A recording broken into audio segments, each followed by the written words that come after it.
Right now, Pittsburgh's best sports show is about to begin. Call us or tweet us.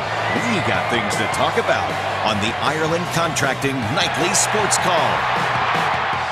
Thanks very much, and good evening, everyone, and welcome live inside Pittsburgh CW. Bob Pompeani and Gene Collier at your service tonight at 412-575-2600. That is the number of the Ireland Contracting Nightly Sports Call. It's the Borders and Borders Hotline. We're here to take your opinions, and we do so every night, 7 nights a week. And we'll begin with something that we rarely talk about at the lead of any broadcast these days, Duquesne basketball. How about those Dukes? And Keith Dambrot, first-year coach, a really good coaching hire, it looks like to me, and he doesn't even have his first recruiting class in yet. They'll be coming in for next year, but they've won 8 in a row now, including the first 2 of the A-10, winning against Dayton the other day in what was an upset, and then tonight, 69-52 over George Washington. Gene Collier, outstanding columnist from the Post-Gazette, is here, and Gene, we haven't seen an 8-game win streak in many years, and only one other time in the 30-year history of that building have they won more than 8 in a row, and this guy's doing it his first year in the job. It's a little frightening that the Palumbo Center has been open 30 years, Bob. I mean, I remember when it opened. Hard time getting over that. But really, congratulations to Keith Dambrot and what they've been able to do up there. Not only 8 in a row, but 11 wins. When was the last time Duquesne had 11 wins the first week in January? I mean, I can't remember that. Of course, I can't remember Tuesday. But yeah, I mean, the Duquesne men's team is interesting, and the women's team is really interesting too. Yeah, really are. I mean, Dan Burt's done a wonderful job with the women's team over there. 100 wins for him already. Absolutely. He's one of the best kept secrets going. And Dambrot came in here, you know, a one-time coach of LeBron James back in the day. Right. And he's ridden that into most households he goes to recruit, and why not? But the thing about it is that he is a good recruiter, and they do have a good class, it looks like, coming in. Now, I realize some of these non-conference games were against some of the worst competition there is in Division I, but hey, it is what it is. They've won 8 in a row now, 2-0 in the Atlantic 10. Not many people saw that coming right at the beginning. We'll have highlights of their win tonight coming up at 11 o'clock on KDKA. Last night, Pitt, well, they're going the other direction right now. Kevin Stallings' second year.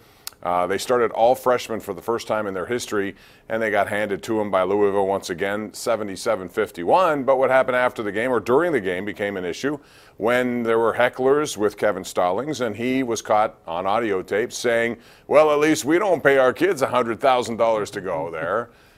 Which I had no problem with, quite frankly. I know a lot of people made a big deal out of that, but I thought, you know what? If you're sitting there saying that, maybe a coach should be restrained. Maybe I understand that. Maybe he went too far, Gene, but he could have said a lot worse, given where Rick Pitino and his staff yeah, I mean that's my point. I mean, you know, I don't want the coach yelling at the fans generally, but given the circumstances in Louisville, that comment was actually a little restrained. But, you know, just to Monday morning quarterback that the whole situation, I mean, it's fine to yell, at least we don't pay our kids $100,000, but that raises the question is, what are you paying them exactly? And the better thing to have said was something along the lines of the strippers and hookers, which was a much more salacious detail of the whole Louisville scandal. And congratulations to Kevin Stallings for not going there. That shows a little restraint.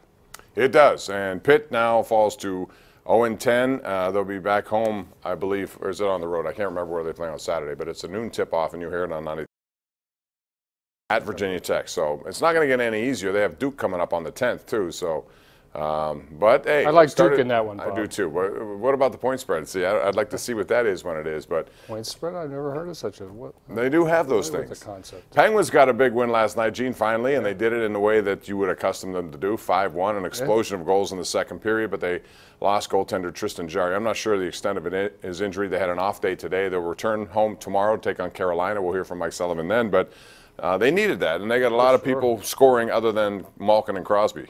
They need all the points they can get, and they've got to get more from their top-line guys. They got a lot of problems, and Thursday starts the second half of the season, which means only, 8 months to go. But, yeah, they got to do something.